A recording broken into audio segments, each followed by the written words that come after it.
BFM Business, BFM Crypto, le club.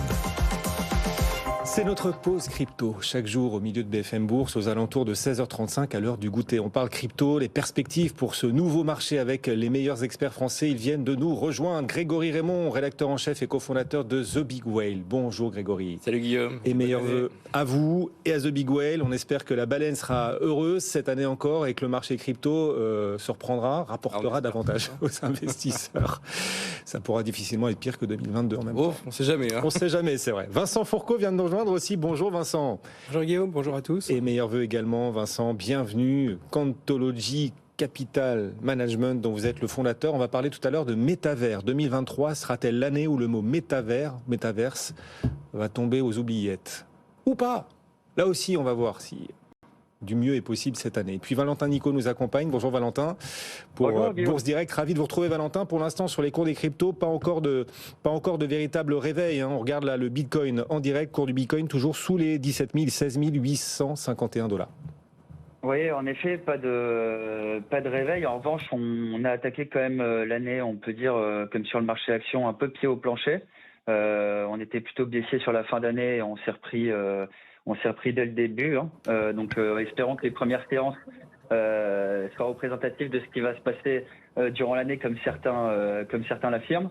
En tout cas, pour les deux cryptos phares de la cote, on a des figures de retournement qui sont en construction. Et pour que celle-ci s'avère confirmée, il faudra dépasser les 17 000 $ sur le Bitcoin et les 1 300 $ sur l'Ethereum, qui semblent être des niveaux très importants. Et cela marquera peut-être la fin, d'ailleurs sûrement la fin de cette perte de confiance qu'on avait eue de façon globale suite à l'effondrement de la société FTX. Le chemin sera long pour revenir sur les niveaux précédents l'affaire. On était à 21 000 et 1600 sur Ethereum, mais on peut tout de même largement garder espoir. Et si les marchés actions se comportent bien, en particulier le Nasdaq, l'indice technologique, comme vous le savez, on pourrait avoir de beaux moments aussi sur ce marché crypto et voir probablement un mouvement inverse de ce qu'on avait eu pendant l'affaire. Étant donné qu'on était descendu très vite. Donc en tout cas c'est tout ce que je souhaite aux investisseurs crypto. Pour le moment je pense qu'il vaut mieux rester en stand-by le temps d'avoir les confirmations des niveaux justement qu'on dépasse les niveaux précédents.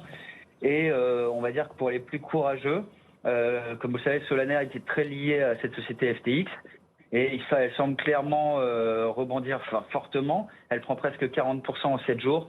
Donc voilà, ça pourrait être un dossier à surveiller avec attention également. Mais écoutez, comme l'intervenant précédent le disait, la limite à la baisse sur les marchés actions semble quand même assez minime. Donc on va espérer que ça porte le marché crypto dans les prochaines semaines. Valentin Nico, merci beaucoup Valentin, membre de la cellule Info d'Experts de Bourse Direct. On va suivre aussi les politiques monétaires, du coup, puisqu'il y a quand même un certain lien entre le potentiel des cryptos. C'est pas le seul lien, c'est pas le seul moteur ou le seul faiseur de tendance, mais quand même le choix de politique monétaire des banques centrales est déterminant et on suivra très près, bien évidemment, tout au long de cette nouvelle année sur BFM Business, dans le club BFM Crypto, les choix de la Fed et ceux de la Banque Centrale Européenne. Grégory, vous publiez justement aujourd'hui un grand dossier sur les tendances, les perspectives pour le marché crypto en 2023. Quelles sont les principales tendances que vous avez choisi de retenir? Alors le principal mot d'ordre, c'est vraiment back to basics.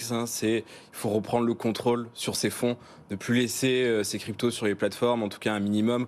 On l'a vu avec FTX, il y a toujours un risque. On vous aurait dit il y a 6 mois que FTX allait s'effondrer, vous l'auriez pas cru, moi non plus d'ailleurs.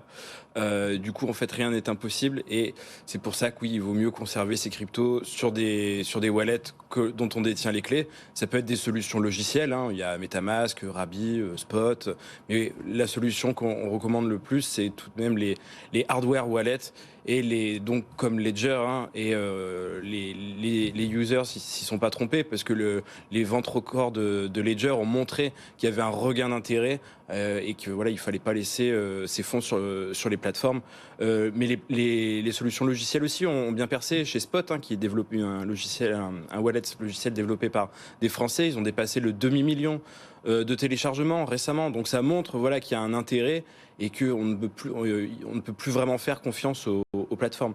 Il y a un autre sujet aussi qu'on peut voir émerger, c'est le retour en tout cas de l'intérêt pour la vie privée. On l'a vu, voilà, il y a l'arrestation des concepteurs de Tornado Cash avait été jugé quand même assez scandaleux par la communauté. Le changement des conditions d'utilisation de MetaMask aussi. Et là, même si toutes les cryptos ont tendance un peu à s'effondrer, il y en a qui s'effondrent moins que les autres. C'est ce qu'on appelle les privacy coins. Les coins comme Monero qui mettent vraiment l'accent sur l'anonymat des transactions. En tout cas, ces coins-là s'effondrent un peu moins que les autres. Donc voilà, il y a ces deux sujets-là, hein, principalement. On sent que l'affaire FTX a quand même marqué les esprits. C'est sans doute elle est le moteur de ces tendances, de peut-être ce discours que vous portez aujourd'hui, un discours éducatif toujours. Restez ou tentez de reprendre la propriété de vos clés et de vos cryptos en privilégiant donc les hardware wallets. En tout cas, les cold wallets, ouais, c'est l'idée. C'est ça, et bien sûr. En tout cas, il faut quand même pas perdre de vue que c'est pas évident non plus. Il faut quand même un certain savoir-faire, des compétences techniques. Encore maintenant ? Bah oui, même si c'est de plus en plus simple, quelqu'un qui débarque dans la crypto, au bout d'une semaine, saura pas forcément gérer un hardware wallet. Mais en tout cas, il faut continuer à éduquer les gens et viser cet idéal. Le Bitcoin a été inventé pour ça, hein, pour qu'on garde le contrôle sur nos fonds.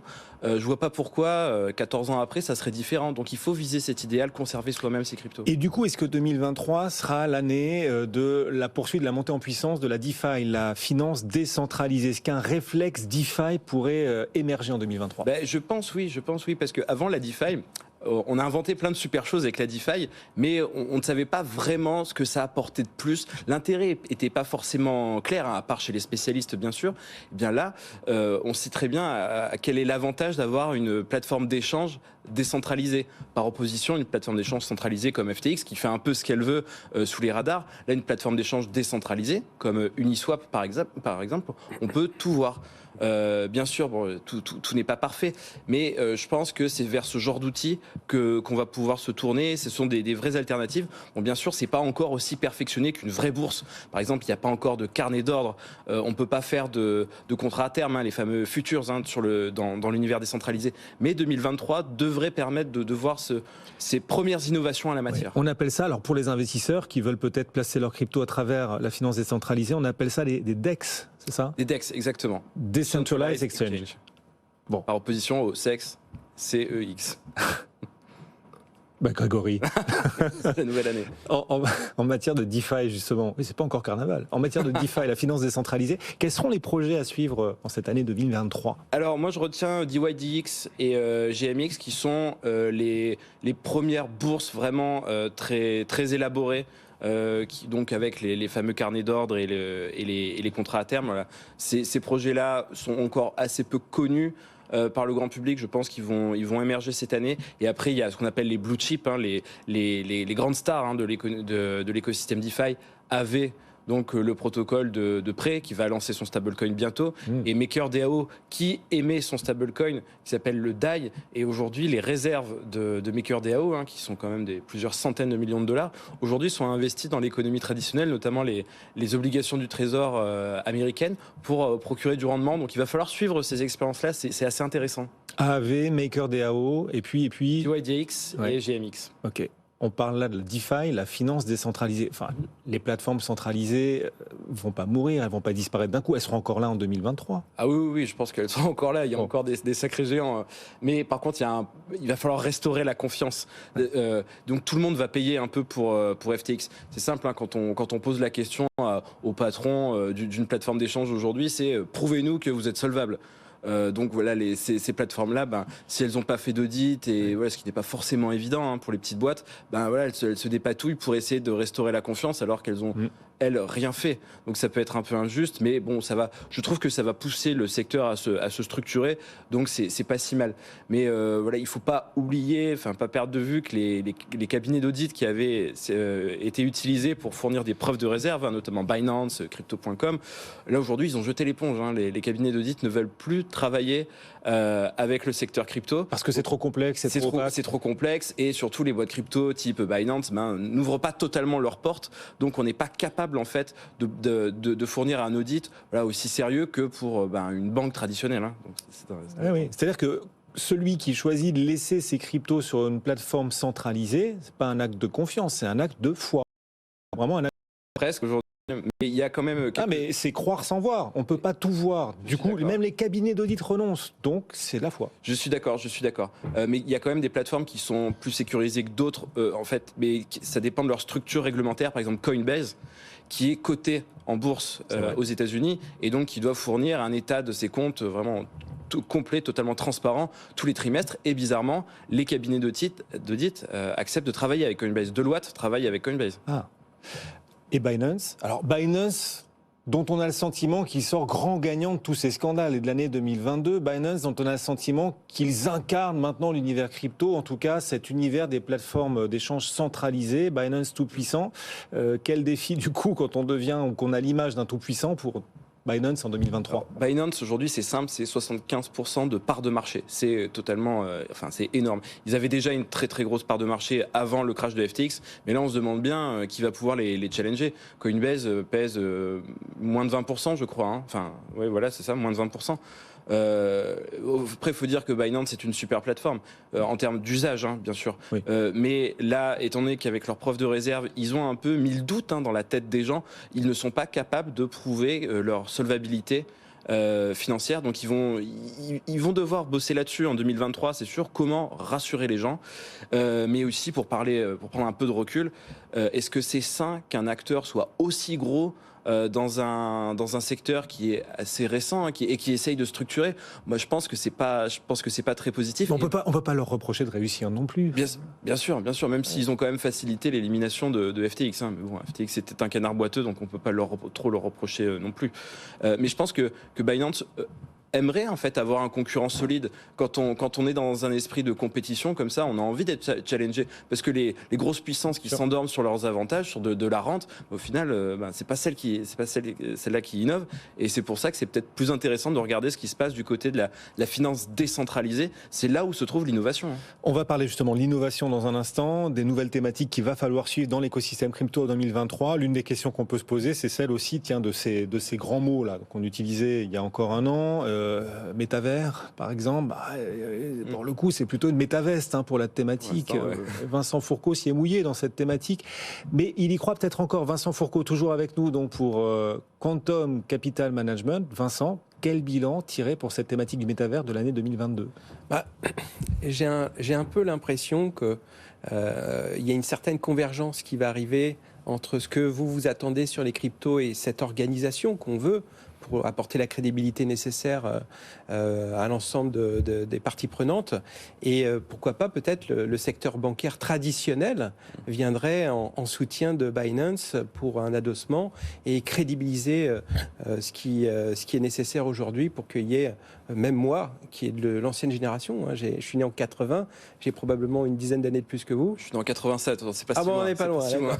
Mais je sais que c'est un phénomène générationnel et les jeunes veulent se libérer du carcan, je dirais, des métiers traditionnels et des services traditionnels. Et nous, pareil, même réflexion chez Quantology Capital, on a voulu apporter une solution, un produit financier traditionnel pour le coup, puisque c'est un fonds commun de placement, et de proposer à des épargnants classiques de pouvoir mettre dans leur contrat d'assurance vie tout ce qu'il y a de plus traditionnel, des entreprises d'avenir. La crypto, c'est l'avenir. Les jeunes nous le démontrent dans leurs usages et leur volonté de trader sur les cryptos, mais aussi tout ce qui tourne autour des smart contracts. Et nous, on a la même logique. On se dit, voilà, il faut être précurseur dans le choix des sous-jacents et des entreprises gagnantes de demain. Elles sont aujourd'hui très décriées. Guillaume, on est sur des performances catastrophique, moins 60% sur l'indice de référence, sur le métaverse, voire moins 65% du pic au creux. C'est assez spectaculaire. Le Nasdaq a fait moins 30. Bon, les cryptos, c'est à peu près la même performance pour l'Ether. C'est ce qui se passe sur le Nasdaq, mais sous stéroïdes, en fait. Quand ça monte, ça monte plus vite, et quand ça descend plus bas. On parle de volatilité, et là, on revient à la notion de volatilité de l'intervenant précédent. La volatilité du CAC 40, c'est 16%. La volatilité du Nasdaq, c'est 25-30%. Et les cryptocurrencies, on est aux alentours de 50%. Donc ça bouge beaucoup plus. Et d'ailleurs, c'est ce que les gens cherchent aussi. Les jeunes, ils veulent de la perf tout de suite. Et le monde traditionnel de l'épargnant classique, il veut un produit un peu intermédiaire. Et c'est ce qu'on apporte avec notre fonds qui fait moins 50, On fait moins 50, l'indice est à moins 60. C'est mieux que le Bitcoin qui fait moins 65% depuis son top. Mais justement, je garde il est sympa, Grégory, il veut vous consoler là. Merci, merci beaucoup, Grégory. Non, je pense que c'était nécessaire parce qu'on était arrivé sur des valorisations qui étaient difficilement justifiables. Moi, je pars du principe que si les gens veulent ce type de thématique, il faut leur offrir de façon pure. Et puis ensuite, ils vont aller investir et eux vont choisir le point d'entrée. C'est extrêmement difficile pour moi de vous dire qu'on va faire une année 2023 exceptionnelle. Je pense que ça va être une année de rebond, parce qu'on est allé très très loin dans l'écrasement des valorisations d'entreprises dites extraordinaires post-IPO.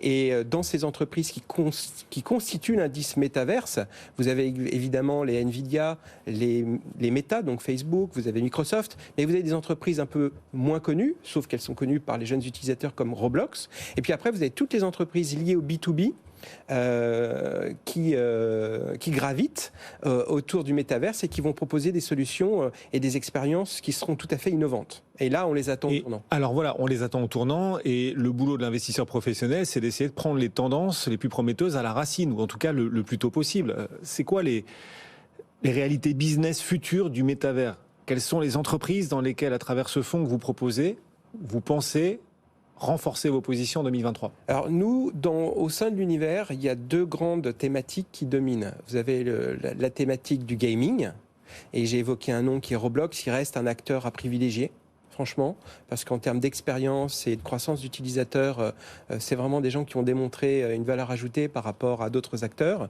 Vous avez Microsoft avec leur volonté, avec Mesh, d'apporter une expérience B2B à des entreprises, et on va plus loin que simplement, je dirais, le Teams qu'on peut faire, et donc c'est une expérience Teams, je dirais, 3D, et pour faire de la formation, etc. Vous parlez de Teams, si ça peut vous consoler aussi, l'un et l'autre, d'ailleurs, Zoom a beaucoup plus reculé que le Bitcoin en 2022 en bourse. Oui, moins 80. Voilà. Moins 80. Voilà. On va mieux dormir. Voilà. Ah oui. Juste un petit peu de sucre et de glucose pour vous rassurer. Quand je me compare, je me rassure. Voilà. Exactement. Et donc le gaming, ça a été, je pense, l'un des acteurs le secteur le plus résilient. Et puis vous avez aussi, je dirais, les réseaux sociaux. Et dans les réseaux sociaux, vous avez une communauté d'utilisateurs et qui vont commencer à expérimenter l'expérience métaverse. On a eu cette expérience de fin d'année avec Meta qui fêtait la nouvelle année sur une plateforme qui a été très décriée. Les utilisateurs ont été dans l'ensemble très déçus en termes d'expérience.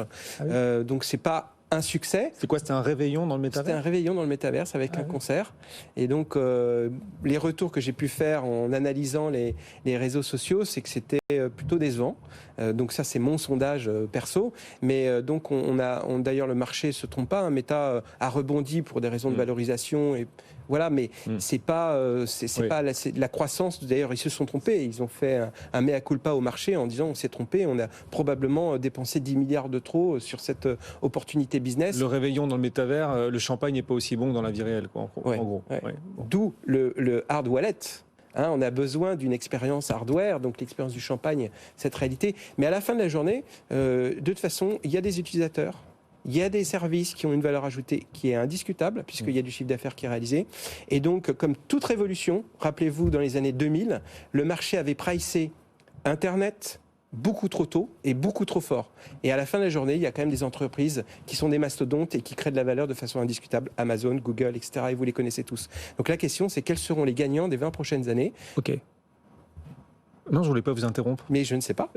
Je ne sais pas. Alors, notre façon de... Non, mais du coup, je vous interromps, puisqu'on s'était interrompu mutuellement. Le métavers, pour vous, reste une thématique d'avenir. 2022 n'a pas enterré la thématique, en gros. On est au tout début, et là, on parle des propositions centralisées, Meta, Roblox et tout. Mais il y a aussi les propositions décentralisées, que sont Sandbox, Decentraland, qui sont vraiment au tout début. Et qui ont des sacrés corporates qui se sont alliés à leur projet, notamment sur Sandbox. Ouais. Mais qui sont non cotés. Donc moi, je n'ai pas accès au capital de ces entreprises et je ne connais pas leur bilan comptable, etc.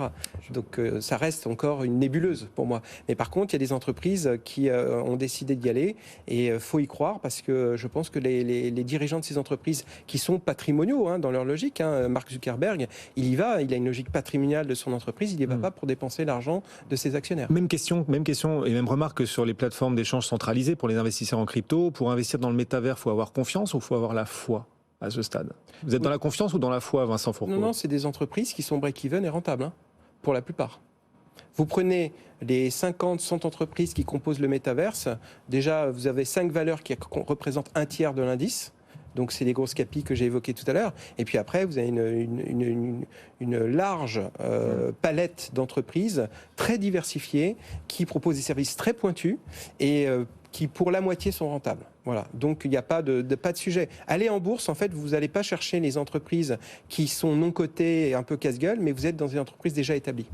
Au-delà du métavers, dans cet univers, ce vaste écosystème crypto, quels sont les projets à suivre, les innovations qui pourraient marquer l'année 2023 dans l'univers des infrastructures, etc., etc. Grégory. Alors, vous m'auriez posé la question il y a un an, je vous aurais parlé des alternatives à Ethereum, dont Solana, par exemple, qui avait connu une performance énorme en 2021, Avalanche, tout ce genre de projets.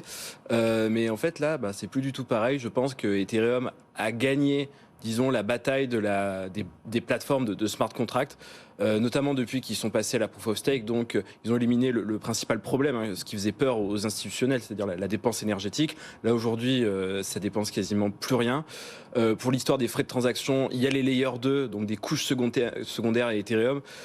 Solana est toujours un projet intéressant, mais dépendait tellement de la force de frappe financière de FTX que ça va être très difficile de se relever. Pour moi, ça va être ça. Je résume techniquement l'année 2023 à ça. Il y a quelque chose aussi que je pense qu'il faut qu'on ait un œil dessus, c'est les réseaux sociaux décentralisés. Les réseaux sociaux décentralisés. Exactement. En fait, les équipes d'AV, donc le protocole de prêt de la DeFi, a mis en place une couche d'infrastructure pour développer des réseaux sociaux décentralisés. Ça s'appelle Lens, et le premier réseau social décentralisé qui a été lancé dessus s'appelle Lenster, et ça fonctionne comme Twitter. Sauf que votre identité, votre compte, c'est un NFT. Si par exemple vous êtes banni de ce réseau-là, vous gardez quand même votre communauté, vos followers, les gens que vous suivez aussi. Vos publications sont dans le NFT. Donc en fait, quand on a vu ce qui s'est passé quand Elon Musk est arrivé sur Twitter à faire n'importe quoi, un peu à bannir et à faire revenir un peu n'importe qui, on se dit qu'en fait personne n'est en sécurité sur les solutions centralisées. Les réseaux sociaux décentralisés sont peut-être une alternative. Je dis pas que ça va s'imposer, mais en tout cas Lenster est beaucoup plus simple à utiliser que Mastodon par exemple, dont on avait un peu parlé.